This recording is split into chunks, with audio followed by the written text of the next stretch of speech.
সবাইকে স্বাগতম আমার নতুন ভিডিওতে। আজকে থালিটা আমি গোছাচ্ছি। তোমরা দেখতেই পাচ্ছ সকাল থেকে রান্না বান্না সব কিছু করছিলাম। কারণ আজকে আমাদের একজন গেস্ট আসছিল বাড়িতে, তাদের জন্যে। তো আজকে মেনুতে খুব বেশি কিছু নেই। রয়েছে গরম ভাত, ডাল, পুঁই শাক, এক টুকরো পেঁয়াজ আর মাংস। মাংসটা অবশ্য বলতে গেলে আমি বানাইনি, মাংসটা আমার মাই বানিয়ে থাকে প্রত্যেকবার। কারণ আমার মা মাংসটা খুব ভালো বানায়।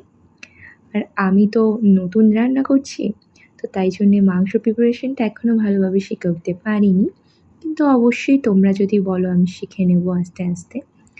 তো দেখতেই পাচ্ছ কথা বলতে বলতে আমার থালিটা রেডিও হয়ে গেল। এক টুকরো লেবু দিয়ে পুরো থালিটা প্রিপেয়ার।